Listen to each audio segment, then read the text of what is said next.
کہاں گئی تھی تم؟ آریان نے ماتھے پہ بل ڈالے مجھ سے پوچھا اور ایک قدم میری طرف بڑھایا۔ میں 2 قدم پیچھے ہٹی۔ میں اپنی کچھ بکس لینے گئی تھی۔ خوف کے مارے میری آواز ہچکچائی تھی۔ کس کے ساتھ؟ لہجہ سخت ہوا تھا۔ میں نے جواب نہیں دیا۔ علینا کے ساتھ گئی تھی۔ میرا دل کانپا تھا، گلے میں گرہیں پڑی۔ وہ سعدی کے ساتھ۔ بمشکل میری آواز حلق سے نکلی۔ سعد اللہ نام ہے اس کا، آئندہ میں تمہیں اس کے ساتھ نہ دیکھوں۔ پتہ نہیں یہ ہٹلر خود کو سمجھتا کیا تھا، اور میں کیوں اس سے اتنا ڈرتی تھی۔ وہ کوئی غیر نہیں ہے، میرا کزن ہے، میں نے ہمت مجتمع کرتے ہوئے کہا۔ اور میں کون ہوں؟ وہ میری آنکھوں میں دیکھتے ہوئے پتہ نہیں کس استحقاق سے پوچھ رہا تھا کہ میرے گلے میں گرہیں پڑی۔ آپ بھی میرے کزن ہیں، میں نے نظریں چراتے ہوئے کہا۔ تم سے کتنے سال بڑا ہوں؟ آریان مجھ سے پے در پہ سوال کیے جا رہا تھا۔ 8 سال۔ جیسی کمرے کے بیرونی دروازے تک پہنچی اس نے دروازے پہ ہاتھ رکھ کے میرے جانے کا راستہ بند کیا۔ ابھی میری بات ختم نہیں ہوئی۔ علینا، آج کے بعد تم سعدی کے پاس مجھے نظر نہ آؤ۔ تمہیں کسی بھی چیز کی ضرورت ہے تو مجھ سے کہو، کیونکہ میں تمہارا کزن ہونے کے ساتھ ساتھ اور بھی بہت کچھ ہوں۔ اپنا چہرہ میرے قریب کرتے ہوئے اس نے کہا، لیکن میں نے سر اسبات میں نہیں ہلایا۔ اب میں جاؤں؟ میں نے دھیرے سے پوچھا۔ آریان نے دروازے سے اپنا ہاتھ ہٹایا، نوب گھمایا اور دروازہ کھول دیا۔ میں جلدی سے باہر نکلی تھی۔ اپنے کمرے میں آ کے میں نے اپنا سانس بحال کیا تھا۔ پتہ نہیں مجھے کس نے مشورہ دیا تھا کہ 2 مہینے کی چھٹیاں گزارنے کے لیے لاہور ماموں کے گھر چلی جاؤں۔ یا میرا ہی دماغ خراب تھا جو میں نے خواہ مخواہ لاہور چلی آئی، یا میری شامت آنی تھی۔ میں تقریباً 8-9 سال بعد لاہور آئی تھی۔ انٹر کے پیپر دیے تھے تو امی نے کہا کہ چلو ایسے کرو، لاہور گھوم پھر آؤ۔ یوں تو میں جہاز میں بھی لاہور آ سکتی تھی، لیکن مجھے ٹرین کا سفر بہت پسند تھا، اس لیے میں نے ٹرین کی ٹکٹ ہی منگوائی تھی۔ اسٹیشن میں مجھے لینے میرا خالہ زاد سعدی آیا تھا۔ سلوٹوں سے بھرے کپڑے، بے ترتیب، ہلکی ہلکی بڑی ہوئی شیو۔ مجھے دیکھ کے ذرا سا مسکرایا۔ میں جیسے ہی اپنے بیگ نکالنے لگی تو کہنے لگا، نہیں نہیں میں نکال دیتا ہوں۔ جلدی سے اس نے میرا بیگ سیٹ کے نیچے سے نکالا۔ اس کی ہمراہی میں ہی میں ٹرین سے نیچے اتری۔ کسی کلی کی طرح اس نے میرا بیگ اپنے سر پہ اٹھا لیا۔ ارے یہ تم کیا کر رہے ہو؟ نیچے رکھو، میں اسے خود چلا لوں گی۔ ارے نہیں کوئی بات نہیں، آپ چلو میرے ساتھ۔ بڑی تمیز سے یہ کہتے ہوئے وہ مجھے باہر لے کے آیا۔ سامنے گاڑی کھڑی تھی، اس نے ڈگی میں میرا سامان رکھا اور ڈرائیونگ سیٹ پہ بیٹھ گیا۔ جیسے ہی میں فرنٹ ڈور کھولنے لگی تو کہنے لگا، نہیں علینا پلیز آپ پیچھے بیٹھ جاؤ۔ لیکن میں نے فرنٹ ڈور کھول لیا تھا۔ کیوں؟ میں آگے کیوں نہیں بیٹھ سکتی؟ میں نے اس کے چہرے پہ ایک عجیب سی بے چینی دیکھی تھی۔ نہیں وہ ایکچولی اچھا نہیں لگتا۔ میں نے کہا، کیوں اچھا نہیں لگتا؟ تم کوئی ڈرائیور تھوڑی ہو، میرے کزن ہو۔ میں گاڑی میں بیٹھ چکی تھی۔ میری خالہ کا انتقال ہو چکا تھا۔ خالو نے دوسری شادی کر لی تھی اور بیٹا میری نانی کے پاس چھوڑ دیا تھا۔ سوتیلی ماں اسے برداشت نہیں کر رہی تھی۔ جب تک نانی زندہ تھی تب تک سعدی ان کے پاس ہی رہا۔ پھر میرا آنا جانا اتنا نہیں تھا۔ کافی سالوں کے بعد میں نے اسے دیکھا تو اس کا بدلا ہوا حلیہ دیکھ کے مجھے کچھ حیرت ہوئی۔ گھر میں سب کیسے ہیں؟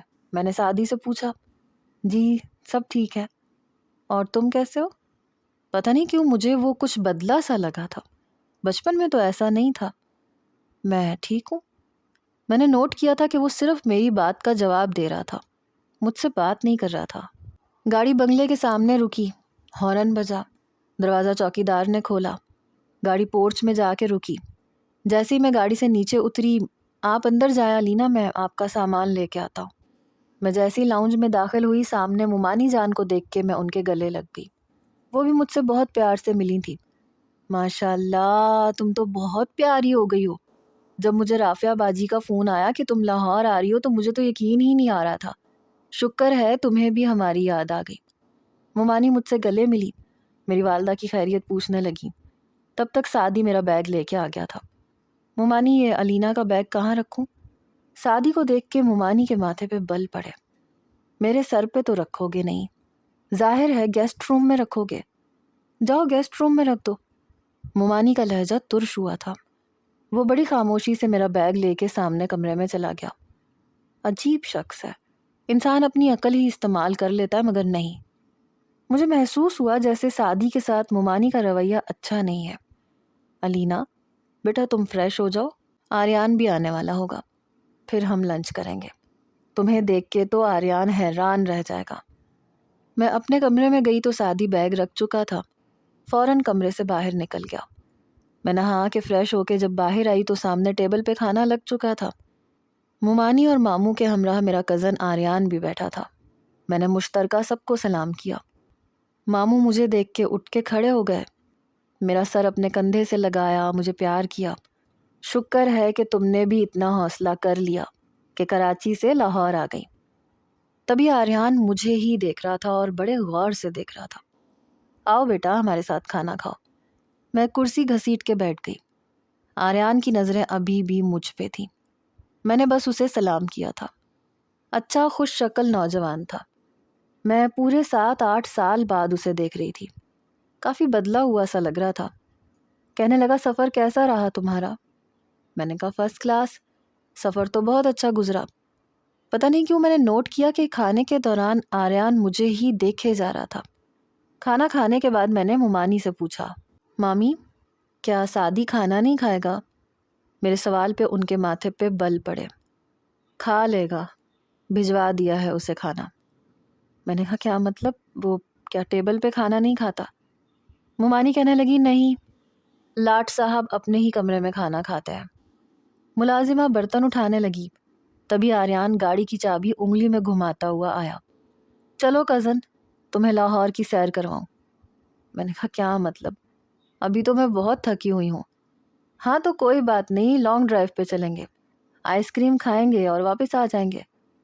میں نے کہا نہیں، میں ابھی نہیں جانا چاہتی، ویسے بھی میں نے پہلی بار کراچی سے اتنا طویل سفر طے کیا ہے۔ وہ میرے برابر میں ہی بیٹھ گیا صوفے پہ۔ بڑی چھوئی موئی لڑکی ہو، سفر سے بھی تھک گئی۔ ویسے مجھے نہیں پتا تھا کہ ان 8 سالوں میں تم اتنی خوبصورت نکلو گی کہ میں تو تمہیں دیکھتا ہی رہ گیا، اپنی آنکھوں پہ یقین نہیں آ رہا تھا۔ مجھے نہ تو آریان کی تعریف اچھی لگی اور نہ اس کا انداز۔ بہرحال میں اپنے کمرے میں آ کے لیٹ گئی۔ 1-2 دن میں ہی مجھے اندازہ ہو گیا تھا کہ سعدی کی حیثیت اس گھر میں ایک ملازم جیسی ہے۔ حیرت کا جھٹکا مجھے اس وقت لگا جب میں نے اسے ایک کوارٹر میں جاتے ہوئے دیکھا۔ میں اس کے پیچھے ہی لپکی، جب دیکھا تو وہ کوارٹر کے اندر جا رہا تھا۔ میں نے کہا تم یہاں کیا کر رہے ہو؟ کہنے لگا تھک گیا ہوں، تھوڑی دیر آرام کروں گا، آپ کو کوئی کام ہے تو بتا دو۔ میں نے کہا نہیں، مجھے کوئی کام نہیں ہے۔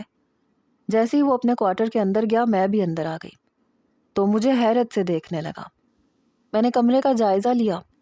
ایک چارپائی تھی، 2 پٹ کی دیوار گیر الماری تھی، ایک طرف مٹی کا پانی کا مٹکا پڑا تھا، اس کے اوپر اسٹیل کا گلاس تھا۔ آپ یہاں کیا کر رہی ہیں علینا، آپ یہاں سے جائیں۔ میں نے کہا تم یہاں رہتے ہو؟ کیا اتنے بڑے بنگلے میں تمہارے لیے کوئی کمرہ خالی نہیں ہے؟ مجھے شوق پہنچا تھا۔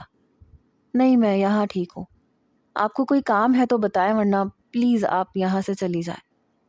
مجھے اس کی بات سن کے حیرت ہوئی تھی۔ میں کمرے سے باہر آ گئی۔ جب بنگلے کے اندر آئی تو آریان صوفے پہ بیٹھا چینل سرچ کر رہا تھا۔ مجھے دیکھ کے کہنے لگا ارے یہ تم کہاں تھی، آؤ بیٹھو نا، ایسے کرتے ہیں کوئی مووی دیکھتے ہیں۔ میں ذرا فاصلہ رکھ کے بیٹھ گئی۔ یہ سعدی کوارٹر میں کیوں رہتا ہے؟ میری بات پہ آریان کے ماتھے پہ بل پڑے۔ تم یہ سوال کیوں پوچھ رہی ہو؟ تمہیں اس سے کیا لگے کہ وہ کہاں رہتا ہے اور کہاں نہیں؟ میں نے کہا وہ ہمارا کزن ہے، فاطمہ خالہ کا بیٹا ہے۔ میری بات سن کے کہنے لگا دیکھو سعدی کے معاملے میں زیادہ پڑھنے کی ضرورت نہیں ہے، وہ جہاں بھی ہے جیسا بھی ہے بہت خوش ہے، اور اس سے ذرا دور ہی رہا کرو۔ مجھے بالکل پسند نہیں ہے کہ تم اس کے بارے میں یوں سوال جواب کرو۔ پتہ نہیں مجھے اس کا انداز عجیب سا لگا تھا۔ اچھا یہ بتاؤ لانگ ڈرائیو پہ چلیں؟ اس بار میں انکار نہیں کر پائی۔ میں آریان کے ساتھ گاڑی میں بیٹھ گئی۔ وہ مجھ سے ادھر ادھر کی باتیں کرتا رہا۔ مجھے ڈارک کلر بہت پسند ہے، جیسے کہ black, maroon, dark blue colour. میں نے لائٹ فیروزی رنگ کا سوٹ پہن رکھا تھا۔ اس نے ایک اچٹتی سی نظر میرے کپڑوں پہ ڈال کے کہا میں سمجھی نہیں۔ ارے بھائی، جب سے تم آئی ہو بہت لائٹ کلر پہنتی ہو، مجھے نہیں پسند۔ میں نے کہا میرے کپڑوں کا آپ کی پسند اور ناپسند سے کیا تعلق ہے؟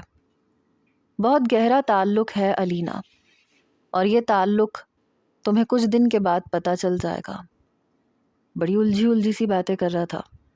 کہنے لگا میں اپنی مرضی کے خلاف کچھ بھی برداشت نہیں کرتا، یعنی کہ تم یہ سمجھ لو کہ جو لوگ مجھے اچھے نہیں لگتے تو مجھے یہ بالکل اچھا نہیں لگے گا کہ تم ان لوگوں سے ملو۔ اس کی اس قسم کی باتوں پہ میں نے نافہمی سے اس کی طرف دیکھا۔ وہ مجھے یہ سب کچھ کیوں بتا رہا تھا؟ میں نے کہا آریان، میری اپنی بھی پسند اور ناپسند ہے، اور میں بھی اپنی مرضی کی مالک ہوں۔ میری بات پہ کھلکھلا کے ہنسا۔ جی ہاں، میں جانتا ہوں تمہاری اپنی بھی کوئی پسند ناپسند ہوگی، لیکن کیا ہے نا کہ عورت کو سیکریفائز کرنا پڑتا ہے، اور کرنا بھی چاہیے، کیونکہ مرد تو کرتا نہیں۔ باتوں کے دوران ہی وہ مجھے واپس لے کے آیا تھا۔ پتہ نہیں کیوں میں رات بھر اس کی باتوں کے بارے میں سوچتی رہی، پھر اپنے دماغ کو جھٹک دیا۔ لیکن 2 دن کے بعد اچانک سے اپنے والدین کو لاہور میں ماموں کے گھر پہ دیکھ کے مجھے حیرت ہوئی۔ امی نے مجھے تو بتایا ہی نہیں۔ میں نے پوچھا تو کہنے لگی تمہیں سرپرائز دینا تھا۔ میں خوش ہو گئی۔ میں تب بھی بات کو نہیں سمجھی۔ اگلے روز میری والدہ نے مجھ سے کہا کہ تمہاری ممانی اور ماموں نے آریان کے لیے تمہارا رشتہ مانگا ہے، اور مجھے تو یقین ہی نہیں آ رہا کہ آریان کو تم اچھی لگ گئی۔ میں نے کہا کیا مطلب ہے آپ کا؟ امی کہنے لگی ہم یہاں پہ تمہاری منگنی کرنے آئے ہیں۔ میں نے کہا لیکن آپ کو مجھ سے پوچھنا چاہیے تھا۔ میری والدہ میری طرف دیکھنے لگی۔ کیا مطلب؟ کیا پوچھنا چاہیے تھا تم سے؟ یہی کہ میں آریان کو پسند کرتی ہوں یا نہیں؟ میری والدہ کہنے لگی اس میں ایسا کون سا عیب ہے کہ وہ تمہیں پسند نہ آئے؟ میں نے کہا پھر بھی وہ مجھے پسند نہیں ہے، آپ کو مجھ سے بات کرنی چاہیے تھی۔ میری والدہ میری بات سن کے کہنے لگی تمہیں اندازہ ہے تم کیا کہہ رہی ہو؟ 3 دن بعد تمہاری اس سے منگنی ہے۔ میں نے کہا مجھے نہیں کرنی منگنی۔ میں نہیں جانتی تھی کہ میری والدہ میری بات کو اہمیت ہی نہیں دیں گی۔ کہنے لگی کہ منگنی تو ہو کے رہے گی، اور شادی بھی تمہاری اسی سے ہی ہوگی۔ اتنا اچھا لڑکا ہے، اور تم بے وقوف ہو جو انکار کر رہی ہو۔ نہ تمہارے ابو کو اس رشتے پہ اعتراض ہے نہ مجھے۔ امی لیکن مجھے ہے۔ علینا اپنا لہجہ دھیما رکھو، خبردار جو تم نے کوئی بھی تماشا کرنے کی کوشش کی۔ امی پلیز، رشتے زبردستی مسلط کر کے نہیں نبھائے جاتے۔ کچھ دیر تو میری والدہ مجھے دیکھتی رہیں، پھر کہنے لگی ٹھیک ہے، ابھی منگنی کر لو، کراچی جا کے میں کوئی بہانہ بنا دوں گی۔ یہ سوچ کے میں چپ ہو گئی۔ 2 دن کے بعد میری منگنی آریان سے کر دی گئی۔ میں چپ تھی، مگر آریان بہت خوش تھا۔ میرے پاس بیٹھا میرے کان میں سرگوشیاں کرنے لگا۔ کہا تھا نا تم سے تمہیں ایک سرپرائز دوں گا، چند دنوں بعد تمہیں پتہ چل جائے گا۔ کیسا لگ رہا ہے تمہیں منگیتر بن کے میری؟ یقیناً اچھا لگ رہا ہوگا۔ اس وقت تو تم خود کو خوش نصیب لڑکی سمجھ رہی ہوگی۔ میں نے کوئی جواب نہیں دیا، چپ چاپ بیٹھی رہی۔ اصل ہوش میرے اس وقت اڑے جب 2 دن کے بعد میری والدہ اور والد کہہ رہے تھے کہ وہ چند ماہ کے لیے سعودیہ جانا چاہتے ہیں، اس لیے علینا یہیں رہے گی۔ میں نے بڑی حیرت سے اپنی ماں کی طرف دیکھا تھا، یعنی کہ انہوں نے مجھے دھوکہ دیا تھا۔ وہ تو مجھ سے کہہ رہی تھی کہ کراچی جاتے ہی موقع دیکھ کے انکار کر دیں گی۔ میرے والد کہنے لگے کہ ہمیں شاید 4-5 ماہ لگ جائیں گے، اور پھر آتے ہی ہم علینا کی شادی کر دیں گے۔ میں نے ناشتہ بھی ٹھیک سے نہیں کیا، اور میں اپنے کمرے میں آ گئی۔ میری والدہ جب میرے کمرے میں آئیں تو میں نے کہا امی، آپ میرے ساتھ ٹھیک نہیں کر رہی۔ آپ نے مجھ سے کیا کہا تھا؟ آپ نے کہا تھا کہ چپ چاپ منگنی کر لو، آپ انکار کر دیں گی۔ میری والدہ کہنے لگی تمہارا دماغ خراب ہے، میرا نہیں ہے۔ میں بھلا اتنے اچھے رشتے سے کیوں انکار کرنے لگی؟ آریان بہت اچھا لڑکا ہے۔ میں نے کہا آپ کو نہیں پتا کہ وہ کیسا ہے، مجھے وہ اچھا نہیں لگتا۔ میری والدہ کہنے لگی کہ تم کوشش کرو گی تو وہ تمہیں اچھا لگ جائے گا، کیونکہ زندگی تم نے اسی کے ساتھ گزارنی ہے۔ وہ تمہیں بہت پسند کرتا ہے، محبت بھی کرتا ہے تم سے۔ میں نے کہا کیا اس کا مجھے پسند کرنا یا مجھ سے محبت کرنا کافی ہے؟ کیا میرا اسے پسند کرنا ضروری نہیں ہے؟ میری والدہ کہنے لگی لڑکیوں کا کیا ہے، انہیں تو ویسے بھی اس شخص سے محبت ہو جاتی ہے جو اسے چاہتا ہے۔ میں نے کہا یہ ضروری نہیں ہے، مجھے نہ تو آریان اچھا لگا ہے نہ ہی اس کی عادات، اور اگر آپ کو اپنے ہی کسی خاندان میں میری شادی کرنی ہے تو سادی سے کرتے ہیں۔ میری بات سن کے میری والدہ کہنے لگی دماغ تو خراب نہیں ہو گیا تمہارا؟ ارے اس لڑکے کے پاس ہے ہی کیا، رہنے کے لیے اپنا گھر تک نہیں ہے، وہ تو جعفر بھائی کے رحم و کرم پہ پل رہا ہے۔ بہرحال بہتر ہے کہ تم آریان کو پسند کر لو، اپنے باپ کا اکلوتا بیٹا ہے، سارا بزنس اس نے سنبھال رکھا ہے۔ پتہ نہیں میری والدہ کی باتیں مجھے قائل کیوں نہیں کر پا رہی تھی۔ وہ جا چکی تھی اور آریان نے میری زندگی کو اجیرن بنانا شروع کر دیا تھا۔ علینا یہ کیا رنگ پہن رکھا تھا تم نے؟ مجھے سخت چڑ ہے لائٹ کلرز سے، جاؤ جا کے کپڑے تبدیل کر کے آؤ، اور آؤ آج تم میرے ساتھ میرے دوستوں کی پارٹی میں بھی جاؤ گی۔ میں نے کہا میں کیوں جانے لگی؟ تو وہ میرے پاس آ گیا، اس لیے کہ تم میری منگیتر ہو۔ میں نے کہا منگیتر ہوں، بیوی نہیں ہوں۔ یہ کہہ کے میں کمرے سے باہر آئی۔ باہر ماموں بیٹھے تھے، ممانی بھی تھی۔ میں نے کہا ماموں میں یہاں پہ کمپیوٹر کے کچھ شارٹ کورسز کرنا چاہتی ہوں۔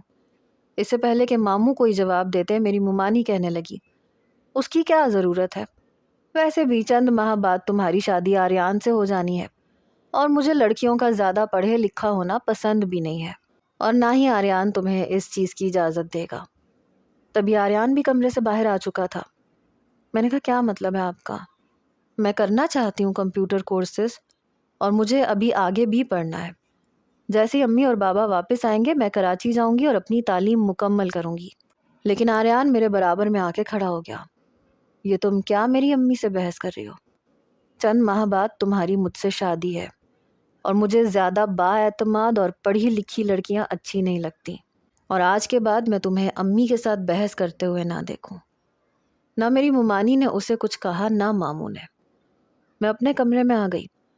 دوپہر کو میری ممانی کہنے لگی اب تم فارغ ہی بیٹھی رہتی ہو، ایسا کرو کچن میں آیا کرو، آریان کی پسند کے کھانے بنانے سیکھو۔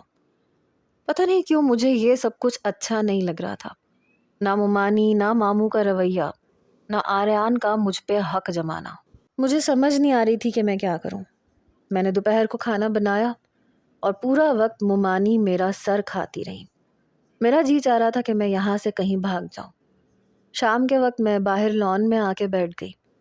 میں نے دیکھا کہ سعدی باغ کو پانی دے رہا تھا، ساتھ ساتھ گنگنا رہا تھا۔ بلیا کی جانا میں کون، نہ میں مومن وچ مسیتا، نہ میں وچ کفر دی ریتا، نہ میں پاکاں وچ پلیتا، نہ میں موسیٰ نہ فرعون۔ بلیا کی جانا میں کون، نہ میں وچ پلیتی پاکی، نہ وچ شادی نہ غمنا کی، نہ میں آبی نہ میں خاکی، نہ میں آتش نہ میں پون۔ بلیا کی جانا میں کون۔ اس کی آواز بہت اچھی تھی۔ میں نے اپنی آنکھیں بند کر لیں اور میری آنکھوں سے آنسو بہنے لگے۔ اتنی بے بس اور مجبور تو میں کبھی نہیں ہوئی تھی کہ کسی کے اشاروں پہ ناچوں۔ میں اس شخص کے لیے اپنے آپ کو مکمل طور پہ بدل لیتی جسے میرا دل چاہتا۔ کچھ دیر کے بعد مجھے لگا جیسے کسی کا سایہ میرے سامنے کھڑا ہے۔ کیا بات ہے علینا، آپ رو کیوں رہی ہیں؟ سعدی کی آواز تھی۔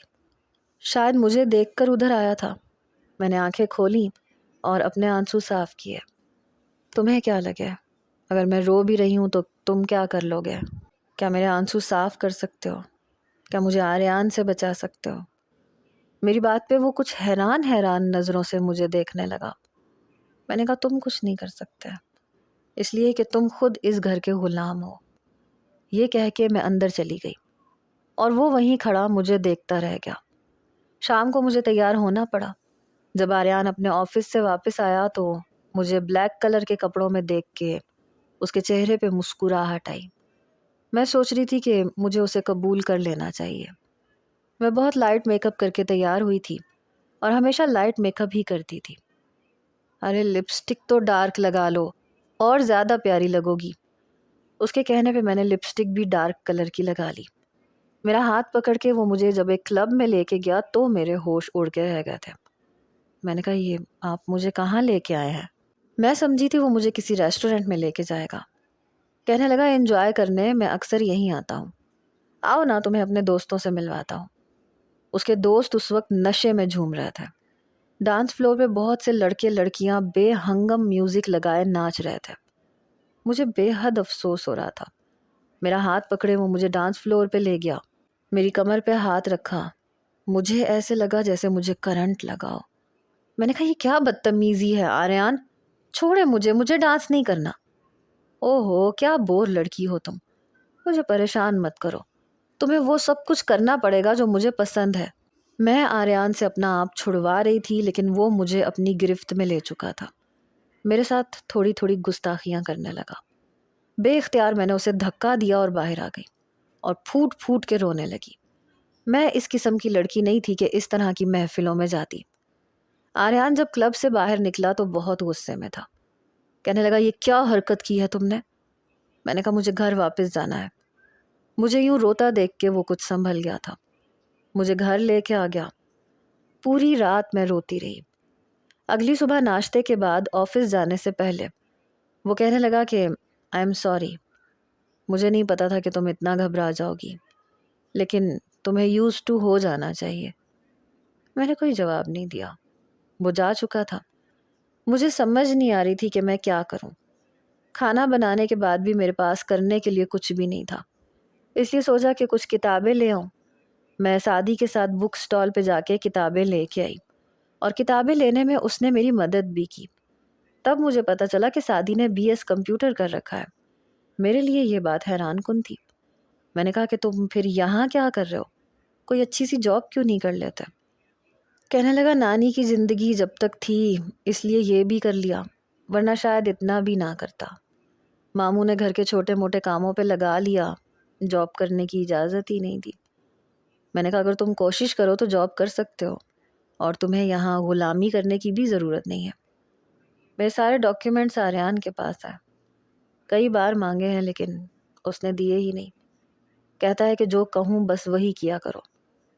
میں نے کہا تم اپنی ڈگریوں کی دستاویز دوبارہ بھی حاصل کر سکتے ہو۔ تو اس نے گہری سانس لی۔ اس کے لیے مجھے FIR کٹوانی پڑے گی کہ میرے دستاویزات گم ہو گئے ہیں، اور پھر مجھے ڈپلیکیٹ ڈاکیومنٹس مل سکتے ہیں۔ لیکن اگر یہ خبر ماموں تک پہنچی تو میری شامت آ جائے گی۔ مجھ سے تو میرا لیپ ٹاپ تک چھین لیا گیا کہ کہیں میں آن لائن کچھ نہ کر لوں۔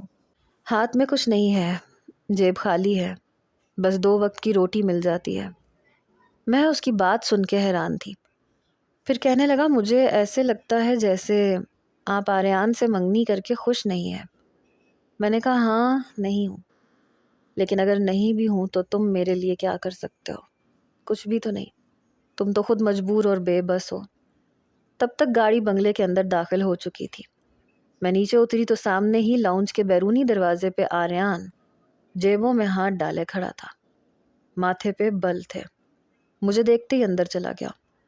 جب میں اپنے کمرے میں آئی تو وہ بھی میرے کمرے میں آ چکا تھا۔ مجھ سے کہنے لگا کہاں گئی تھی اور سعد اللہ کے ساتھ کیوں گئی تھی؟ آج کے بعد میں تمہیں اس کے ساتھ نہ دیکھوں۔ میں اس شخص کی ان باتوں کی وجہ سے تنگ آ چکی تھی۔ ایک بار میں رو رہی تھی اور اپنے کمرے کی گیلری میں کھڑی تھی، تبھی نیچے کھڑا سعد مجھے دیکھ رہا تھا۔ جیسے ہی میری نظر اس پہ پڑی تو جلدی سے اپنی نظریں جھکا گیا۔ میں جلدی اٹھ گئی تھی، ناشتہ کرنے کا میرا موڈ نہیں تھا۔ میں باہر لان میں ٹہلنے لگی۔ تب وہ گاڑی صاف کر رہا تھا، مجھے دیکھ کے میرے پاس آ گیا۔ کیا بات ہے، اتنا روتی کیوں ہیں آپ؟ میں نے کہا میری قسمت ہی ایسی ہے۔ کیا کسی اور کو پسند کرتی ہیں؟ اس نے دوسرا سوال کیا، حالانکہ میری زندگی میں کوئی نہیں تھا۔ میں نے کہا اگر میں کرتی بھی ہوں تو تم کیا کر سکتے ہو؟ کہنے لگا اگر وہ آپ کے ساتھ مخلص ہے، آپ کو اپنانا چاہتا ہے تو میں آپ کی مدد کر دیتا ہوں۔ سعد کی بات نے مجھے چونکا کے رکھ دیا تھا۔ کیا مطلب تم میری کیا مدد کر سکتے ہو؟ کہنے لگا میں آپ کو یہاں سے بھگانے میں آپ کی مدد کر سکتا ہوں۔ اگر وہ لڑکا اچھا ہے، واقعی آپ کو اپنانا چاہتا ہے، دھوکہ نہیں دے گا، تو میں آپ کی مدد کر سکتا ہوں۔ میں آپ کو باحفاظت اس تک پہنچا سکتا ہوں۔ بڑی رازداری میں مجھ سے یہ بات کہہ رہا تھا۔ میں نے کہا اور تم میرے لیے یہ سب کچھ کیوں کرنا چاہتے ہو؟ میرے سوال پہ اس نے گہری سانس لی۔ اس لیے کہ میں آپ کو خوش دیکھنا چاہتا ہوں۔ اس کا جواب بڑا عجیب تھا۔ میں نے کہا کیوں؟ میرے آنسو تمہیں تکلیف دیتے ہیں؟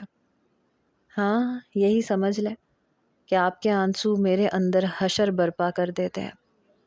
بس 1 منٹ لگا تھا مجھے۔ ہاں، میں کسی اور کو پسند کرتی ہوں اور مجھے تمہاری مدد بھی چاہیے۔ کہنے لگا آپ اس سے پوچھ لیں، اس سے ساری بات کر لیں، پھر میں آپ کو اس تک بحفاظت پہنچا دوں گا۔ 2-3 دن کے بعد میں نے اس سے کہا کہ رات کو تم مجھے ریلوے اسٹیشن لے جانا۔ وہ تیار ہو گیا۔ رات کو جب سب سو گئے تو میں اس کے ساتھ گھر سے باہر نکل چکی تھی۔ ہم دونوں پیدل ہی نکلے تھے۔ اس نے مین روڈ پہ جاتے ہی ایک رکشہ رکوایا اور مجھے لے کر لاہور کے اسٹیشن پہ آ گیا۔ کہنے لگا کہاں ہے وہ لڑکا؟ میں نے کہا وہ کراچی میں ہے، تم مجھے کراچی تک چھوڑ دو پلیز۔ کہنے لگا اس طرح تو میں پھنس جاؤں گا، میں تو سمجھا تھا کہ وہ لینے آئے گا۔ میں نے کہا اگر تم میری مدد نہیں کر سکتے تھے تو حامی کیوں بھری تھی؟ اس نے اپنی جیب میں سے پیسے نکالے، شاید ٹکٹ کے پیسے پورے نہیں تھے۔ میں نے اپنے پرس میں سے پیسے نکال کے اسے دیے۔ میں نے کہا 2 ٹکٹس خرید لو۔ اس نے جلدی سے 2 ٹکٹس خریدی۔ ہم لوگ ٹرین میں بیٹھ گئے۔ میں نے دیکھا کہ وہ بہت پریشان تھا۔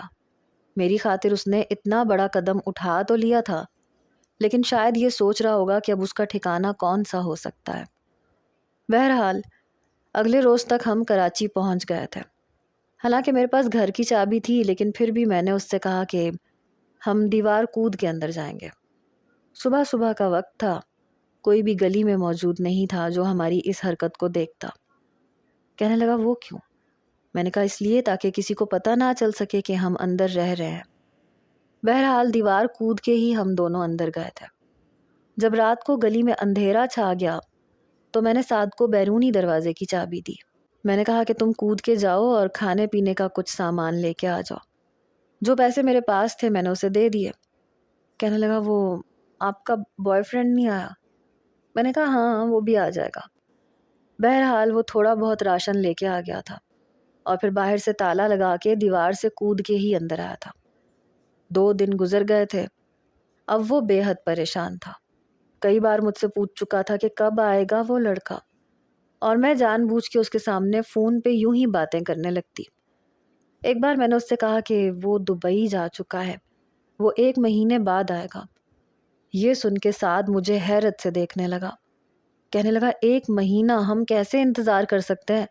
آپ جانتی ہیں آریان ہم دونوں کی تلاش میں لگ چکا ہوگا۔ مجھے اپنی پرواہ نہیں ہے علینا، لیکن وہ آپ کو بھی نقصان پہنچا سکتا ہے۔ میرا کیا ہے؟ میری زندگی کی کسی کو کوئی ضرورت نہیں ہے۔ میں مر بھی گیا تو بھی کوئی فرق نہیں پڑے گا۔ وہ جو کچھ کر رہا تھا میرے لیے کر رہا تھا۔ اس سے اچھا زندگی کا ہم سفر مجھے اور کہاں مل سکتا تھا۔ میں نے کہا پلیز بس 1 مہینے کے لیے مجھ سے نکاح کر لو۔ میری بات پہ وہ اور بری طرح سے گھبرایا۔ نہیں میں نہیں کر سکتا، میں یہ نہیں کر سکتا، سوری۔ میں رونے لگی۔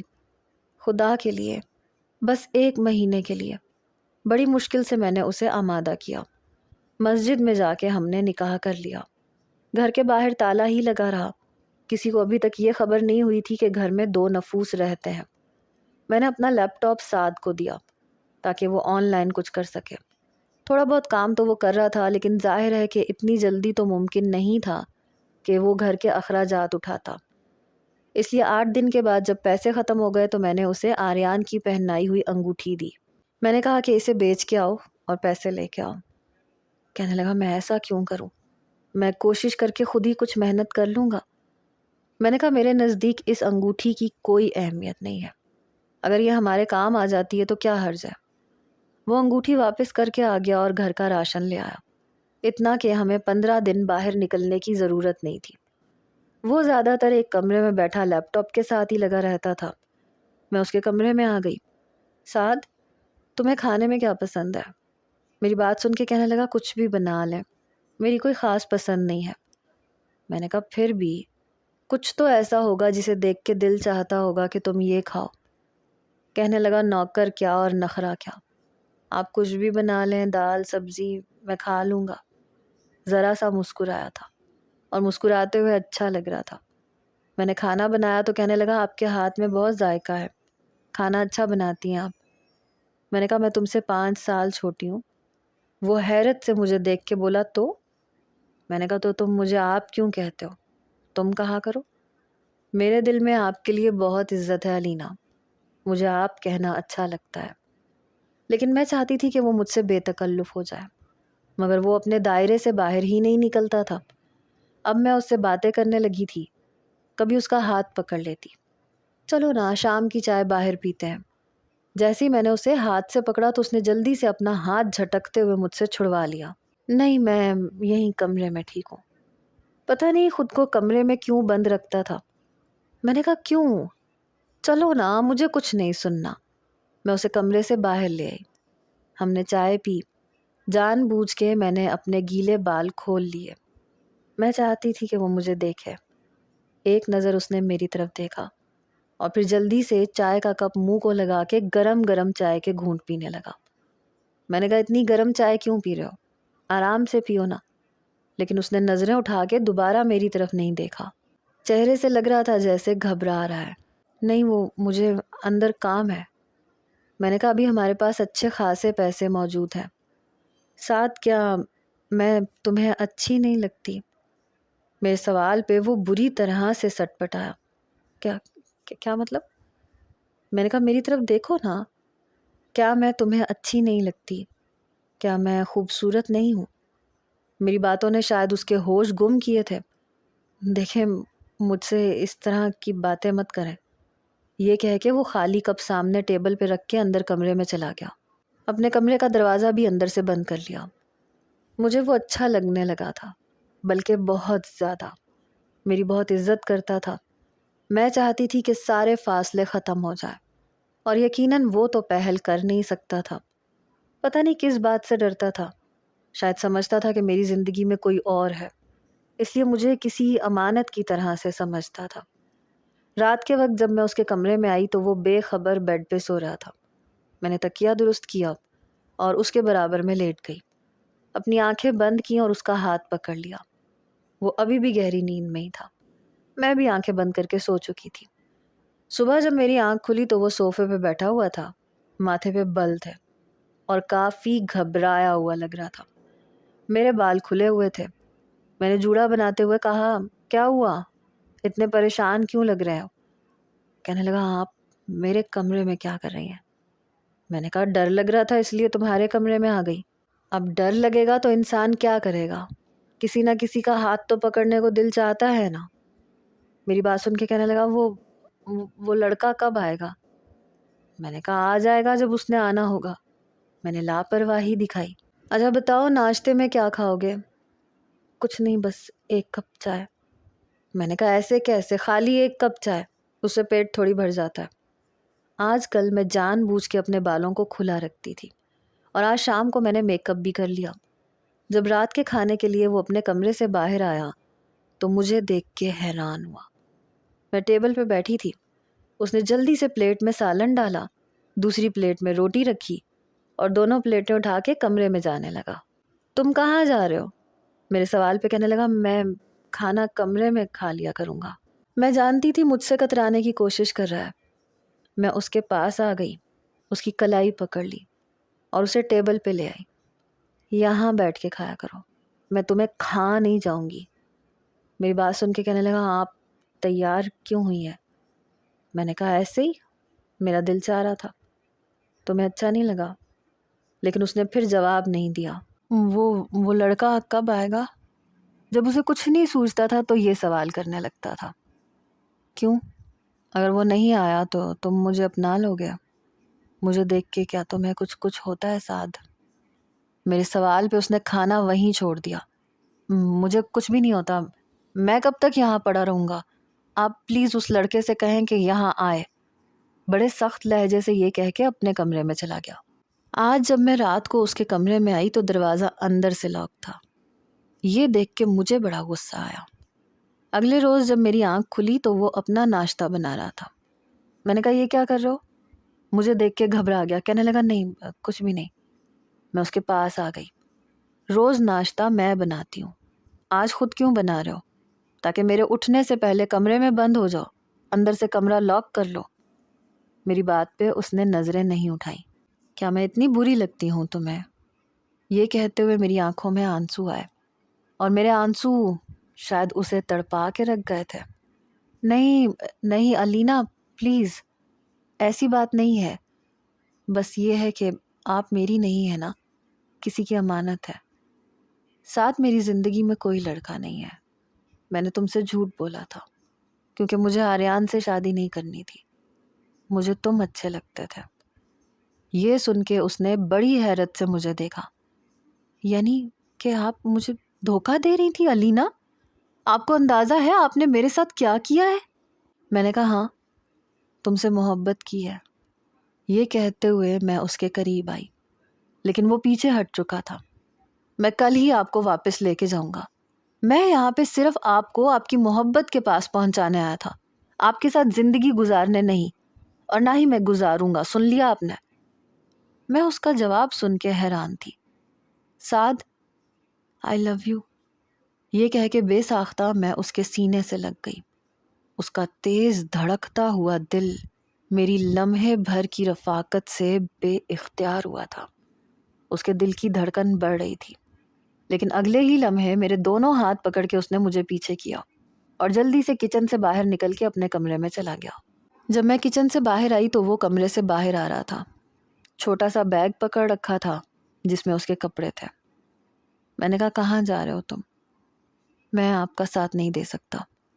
میں نے اس کے ہاتھ سے بیگ چھینا اور ایک طرف پھینک دیا۔ میرا ساتھ نہیں دے سکتے تو یہ بات میری آنکھوں میں دیکھ کے کہو سعد، میں تمہاری بیوی ہوں، سچ سچ کہو کہ تمہیں مجھے دیکھ کے کچھ نہیں ہوتا، دل نہیں چاہتا میرے قریب آنے کو، بولو۔ ہاں، نہیں چاہتا میرا دل آپ کے قریب آنے کو، نہیں چاہتا۔ میں نے کہا بیوی ہوں میں تمہاری، تم سے چھوٹی ہوں، مجھے آپ مت کہا کرو، مجھے اس تکلف سے چڑ ہے، مجھے تم کہا کرو۔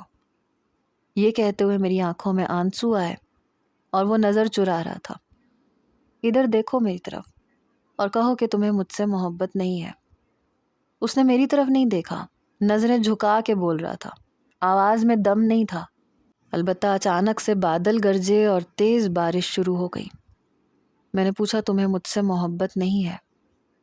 ہاں بولا ہے نا نہیں ہے، تو پھر نہیں ہے، مجھے جانا ہے علینا۔ میں نے کہا آج نہیں جاؤ گے تم، اگر تم چلے گئے تو میں اپنی جان لے لوں گی۔ میری بات پہ اس نے میری طرف دیکھا۔ آپ جو چاہتی ہیں وہ ممکن نہیں ہے۔ ٹھیک ہے، مجھے بھی آزما لینے دو۔ میں نے لاؤنج کا دروازہ کھولا اور تیز بارش میں جا کے کھڑی ہو گئی۔ میری اس حرکت پہ وہ حیران تھا، کہنے لگا یہ کیا کر رہی ہیں آپ؟ میں نے کہا اگر تمہیں مجھ سے محبت نہیں ہے تو تمہیں فرق نہیں پڑنا چاہیے۔ میں تب تک یہیں کھڑی رہوں گی جب تک تم میری آنکھوں میں دیکھ کے یہ نہیں کہتے کہ تم مجھ سے محبت کرتے ہو۔ آپ بے وقوفی کر رہی ہیں، محبت زبردستی کا سودا تو نہیں ہوتا نا۔ میں نے کہا تمہاری آنکھوں میں جو کچھ میں نے دیکھا ہے وہ زبردستی کا سودا نہیں ہے۔ اگر تمہیں مجھ سے محبت نہیں ہے تو میرے جینے مرنے سے بھی کوئی فرق نہیں پڑے گا۔ اور اس کی بے چینی میں دیکھ چکی تھی۔ ٹھیک ہے، کھڑی رہیں، مجھے کوئی فرق نہیں پڑتا، یہ کہہ کے وہ اندر چلا گیا۔ بارش تھی کہ ختم ہونے کا نام نہیں لے رہی تھی۔ صبح سے شام ہو گئی، میں وہیں کھڑی تھی۔ کئی بار اس نے کھڑکی کا پردہ ہٹا کے مجھے دیکھا اور پھر پردہ برابر کر دیا۔ رات کا اندھیرا چھا گیا تھا، شاید وہ بھی بے بس ہوا تھا۔ باہر آ گیا۔ علینا اندر چلیں، آپ بیمار پڑ جائیں گی۔ اس کی بے چینی عروج پہ تھی۔ میں نے کہا آپ نہیں، تم کہو علینا، تم۔ مجھے پتا ہوتا کہ آپ مجھے اس دھوکے سے لے کے آئیں گی تو میں کبھی بھی آپ کے ساتھ نہیں آتا۔ اندر چلیں، آپ بیمار پڑ جائیں گی۔ اس بار میں نے کوئی جواب نہیں دیا۔ میرے پاس آیا، چلو علینا، سردی لگ رہی ہے مجھے لیکن میں اندر نہیں جاؤں گی جب تک تم مجھے سینے سے نہیں لگاؤ گے۔ میری بات پہ وہ ضد چوا تھا۔ کیا چاہتی ہو تم؟ پہلی بار اس نے مجھے تم کہا تھا۔ آئی لو یو۔ بھیگ تو وہ بھی اب گیا تھا۔ میری کلائی ڈرتے ڈرتے پکڑی، گرفت بھی مضبوط نہیں تھی۔ اندر چلو، لیکن میں نے ہاتھ چھڑوا لیا۔ پہلے سینے سے لگاؤ مجھے۔ میں اپنی بات پہ اڑی رہی۔ علینا پاگل پن مت کرو، میں تمہارے قابل نہیں ہوں، تمہیں وہ سب کچھ نہیں دے سکتا جن آسائشوں کی تم عادی ہو۔ میرے ساتھ تمہاری زندگی بہت ٹف گزرے گی، بے وقوفی مت کرو، اندر چلو۔ اس نے پھر سے میری کلائی پکڑی۔ اس بار گرفت مضبوط تھی۔ تبھی بادل بہت زور سے گرجے اور میں بے ساختہ اس کے سینے سے لگ گئی۔ وہ اپنی جگہ فریز ہوا تھا۔ میں اس کی کمر پہ بے خودی سے انگلیاں چلانے لگی۔ سچ بتاؤ، کچھ نہیں ہوتا تمہیں؟ کیا تمہارا دل نہیں دھڑکتا میرے نام پہ سعد؟ شاید وہ بھی اب بے بس ہوا تھا، مجھے اپنے حصار میں لے چکا تھا۔ بہت ضدی لڑکی ہو، میری گردن پہ اپنے لب رکھ کے بولا، پھر مجھے گود میں بھر کے کمرے میں لے آیا۔ پہلی بار مجھے بڑی وارفتگی سے دیکھ رہا تھا۔ پتہ ہی نہیں چلا تیز بادلوں گرج میں کب ہم ایک دوسرے میں کھوتے چلے گئے۔ صبح مجھے ایسے لگا جیسے وہ بہت آہستگی سے میرا سر اپنے بازو سے ہٹانے کی کوشش کر رہا ہو۔ میں پھر سے اس کے ساتھ لگ گئی۔ اپنی آنکھیں کھول کے میں نے اس کی طرف دیکھا۔ وہ مجھے ہی دیکھ رہا تھا۔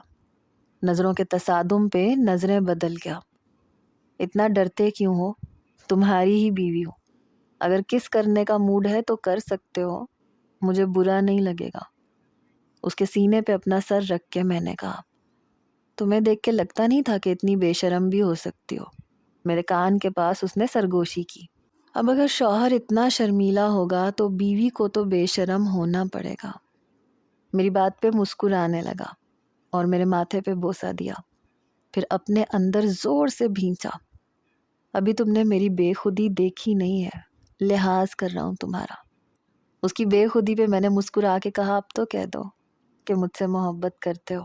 میری بات پہ کہنے لگا، پوری رات میرے کسی عمل سے تمہیں یہ نہیں لگا کہ کتنی محبت ہے تم سے؟ لفظوں سے سن کے کون سی تسلی چاہتی ہو؟ مجھے سننا ہے۔ میری فرمائش پہ کہنے لگا، پہلی ہی نظر میں تم اچھی لگی تھی، مگر کبھی سوچا نہیں تھا کہ میرا نصیب بن جاؤ گی۔ ابھی بھی ڈر لگتا ہے، پتہ نہیں تمہیں خوش رکھ سکوں گا بھی کہ نہیں۔ میں بہت خوش ہوں۔ میری بات پہ مسکرانے لگا۔ 4-5 دن گزرے تھے کہ ایک اور طوفان ہماری زندگی میں آ گیا۔ گھر کا تالا کسی نے توڑا تھا اور اندر داخل ہونے والا آریان تھا۔ ہم دونوں کو ایک ساتھ دیکھ کے کہنے لگا، کہاں چھپ رہے تھے تم لوگ مجھ سے؟ کیا سمجھا تھا کہ میں تم لوگوں تک پہنچ نہیں سکتا؟ میں جلدی سے سعد کے پیچھے چھپ گئی۔ سب سے پہلا پنچ اس نے سعد کے منہ پہ مارا۔ تمہاری اتنی ہمت کہ تم اپنی اوقات بھول جاؤ؟ اس نے سعد کا گریبان پکڑ کے بری طرح سے جھنجھوڑا۔